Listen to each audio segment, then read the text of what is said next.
My name is David Greenstein, and what I'm going to talk to you about is the Innocence Project. And I hope I can get my pictures up here. Is there anybody here who has not heard of the Innocence Project? Okay, the rest of you have, and the ones that haven't, you're going to find out what it is. It's a very interesting thing. I come from the United States, and we have a really great legal system there, a criminal justice system. It's not perfect, though. There are times when things fall through the cracks. It's an adversarial system. That means that you've got two sides fighting each other. Each is trying to win. That's the point. There's a lot of rules that you have to go by. You have to know your strategy and everything like that. You have to come up with a good personality. You have to have your witnesses present themselves properly. None of this really weighs a lot on guilt or innocence, but this is how the system is. Remember, this is the same system that freed O.J. and convicted Reuben Hurricane Carter. Okay? Now, what happens when things fall through the cracks? What happens when innocent people end up in prison? And it does happen. Well, that's when the Innocence Project takes over. Now, the Innocence Project is not a government agency. It has nothing to do with any federal, state, or local government. It is strictly on its own. It goes by donations and volunteers. Now, in order to understand the Innocence Project and what it does, you've got to first have a pretty broad brush picture of how the system works before the Innocence Project comes in. And so let me give you an idea of how it works. Who are our players? It starts first with the officer on the street, a man or a woman. They make a decision if they're going to arrest. That's pretty simple. Have they seen a crime committed? And do they have reasonable grounds to believe that the suspect committed it? So let's say that they're arrested. They're taken down to the station house. Then a supervisor looks over the arrest report. Supervisor has to determine two things. One, under the facts that are written down here, has a crime been committed? Two, does it look like this person did it? If it's affirmative on both of those, then it gets passed on. It gets passed on to the detectives. Now, detectives, they do carry guns, they do go out in the streets, but they do a lot of paperwork and they do a lot of investigation. They're the ones that will talk to the suspect that is now being brought in. Now let me tell you something. One of the things you might not know is this. Detectives are allowed to lie to the suspect. Absolutely. They can say, we've got your fingerprints, we've got your DNA, we've got eyewitnesses. They're allowed to do that. They can also investigate other witnesses to this. They can investigate the evidence, whatever it takes, to find out, do they think there was a crime committed and this suspect committed the crime? Remember, it's still a suspect, not a defendant. If the detectives believe this, then they pass it on to a DDA, a Deputy District Attorney. That Deputy District Attorney goes over every bit of evidence that's been passed on. Now, up until now, there's been two criteria. Oh, that looks nice. I'm glad I don't have anything I want private. Okay. The Deputy District Attorney has an additional criteria. Of course, has a crime been committed by the facts? Does it look like our suspect did it? Third criteria. This is the first time we brought this one in. Do I think I can get a conviction? The realistic, practical matter. They don't have a lot of money. They don't have a lot of open courtrooms. So the DDA looks at it and says, do I think I can get a conviction? If they think they can get a conviction, then they're going to file it. Then they're going to turn our suspect into a defendant.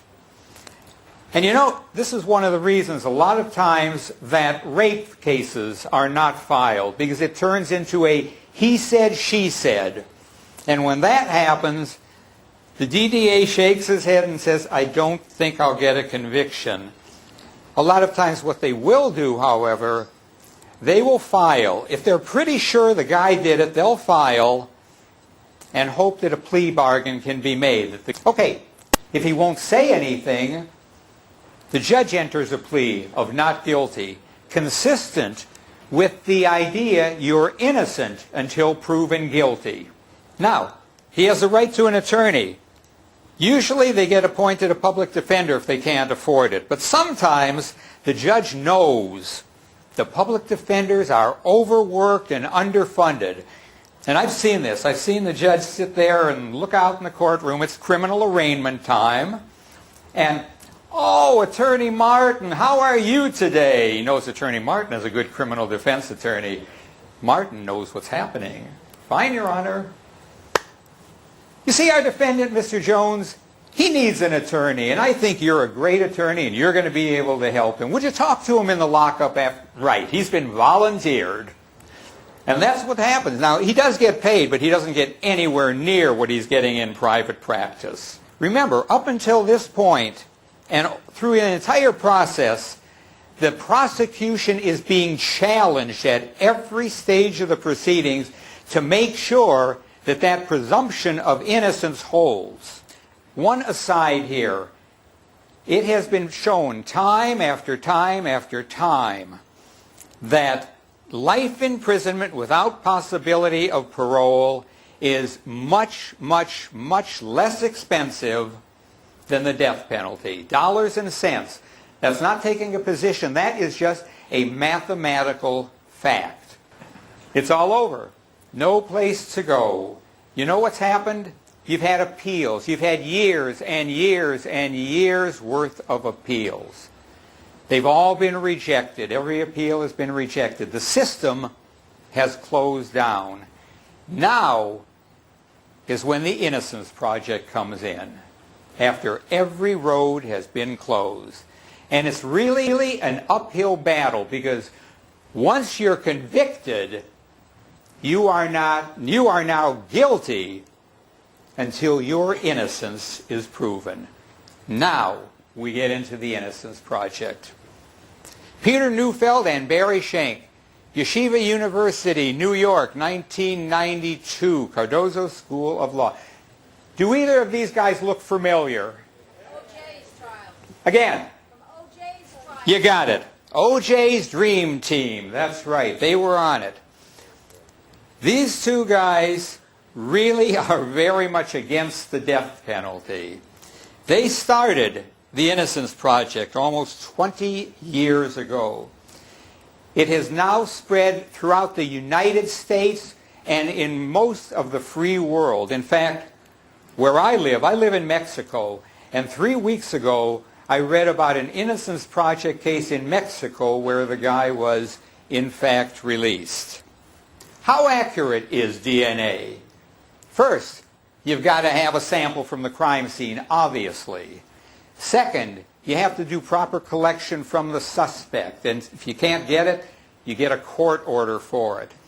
And there can't be any break in the chain of custody. In other words, you cannot have, it was signed in here, and the next thing, well, we don't know where it was, but all of a sudden now it's over here. No. You've got all of this. There's your accuracy rate when it's all done right. 99.9999%. That's what happens. They get it. They confirm the results. Then you go to the district attorney and you ask that they join in a motion for acquittal. Acquittal means the judge says they didn't do it. You can't just take it and go up to the warden and say, hey, here's our results. It shows the guy didn't do it. The warden says, oh, okay, let him out. No. This is a slow process. You petition the court, they review it. Now, if the deputy district attorney goes along with the program and says, yes, we'll join you in it, then you usually don't have any problem. Although, there are still instances. See, originally, the police and the deputy district attorneys, they didn't want it. You have a finality rule in the law. We're done. If you never let it finish, it just keeps going and going and going. Now you get a lot of cooperation. The difference between not guilty and innocent. Not guilty means that the prosecution could not prove their case beyond a reasonable doubt. The guy could be guilty as anything you want, but if evidence was not taken properly, if evidence was lost, the jury will come in with not guilty. Factual innocence is saying the guy did not do it. It is a finding by the court. He did not do it. He had nothing to do with it. That is what that is. Story time. You know where it's going to end, but you've got to follow this one. Ron Cotton, Jennifer Thompson, 1985, I believe it was. She was sexually assaulted in the middle of the night. She was in her early 20s. She kept her wits about her. She got the guy to turn on the light. And she said, I am not going to be the victim. He's not going to get away with it. She memorized everything she could about her attacker. The eyes, the hair, the complexion, the ears, the nose, facial hair, everything. She reported it. Now, Ron was not a perfect human being. He had had some run-ins with the police, and they had his picture. So they gave her a photo lineup. Pick out the guy. He was in it. Took her about 5 minutes, and finally, she picked Ron. Okay, then they gave a live lineup. Very good witness. It was them, the defendant, Ron Cotton. He's convicted. Life imprisonment. Life imprisonment. What happened next was the judge had made some mistakes during the trial, so he gets a new trial. Now there's a guy in prison with him named Bobby Poole. Bobby Poole is running around saying, hey, guess what? I'm the one that did that rape. Ron, he's serving my time. Well, Ron heard about this. So when the second trial came up, Bobby Poole was brought in. Sure enough, he was sitting there. Jennifer was up on the stand. What happens? See Bobby Poole? Recognize him? Who did it? Ron's back in prison. Ron is back in prison. Guess who did it? See, Ron was hearing about DNA through the OJ trial, and he got his DNA tested. Bobby did it. In fact, the DNA not only released Ron, but it proved that Bobby Poole did it. He spent 11 years in prison. Now, there's a little twist here. Let me tell you what happened. And that was, after Ron got released, Jennifer had been told what happened. When she was first told about the DNA, she said, no way. Finally, she accepted it. Now, how do you think they felt? She was devastated. She was devastated because she had been so certain, and now this guy had done 11 years. Ron, after 5 years, he had a lot of anger up until that time, and he let go of it.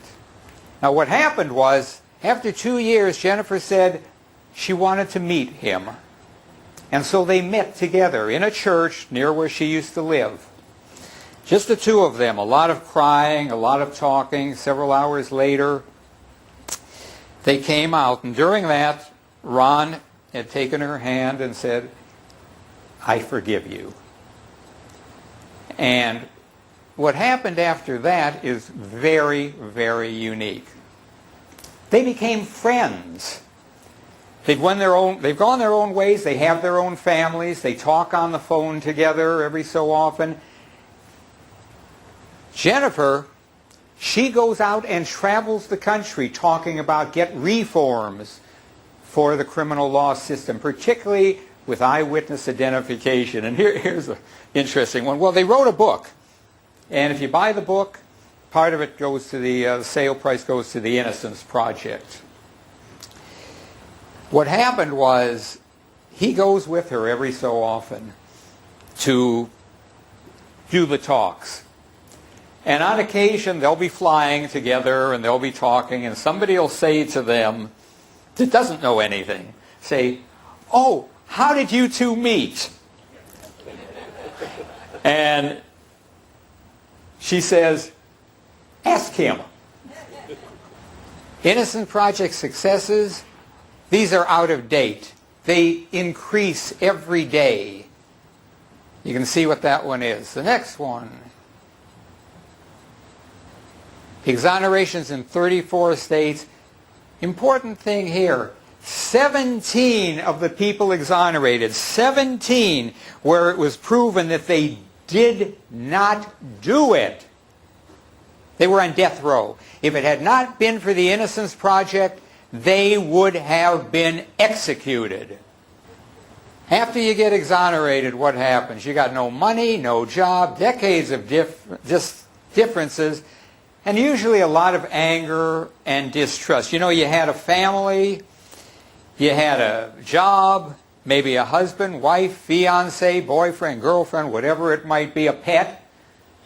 After a lot of years, a lot of decades, you probably don't have that.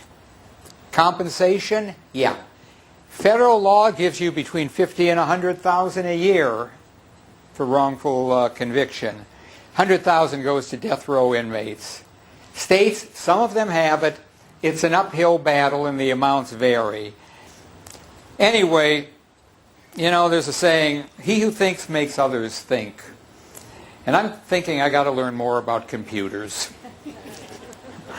Anyway, it gives you something to think about. It really does. That's all I really want you to do is to think. I want you also to, let me tell you one saying that I've heard. You can take up a person's money, but after all is said and done, you've only taken their money. But if you take of their time, you've taken a piece of their life. And that's here, and at this moment I want to thank you for having given me a piece of your life.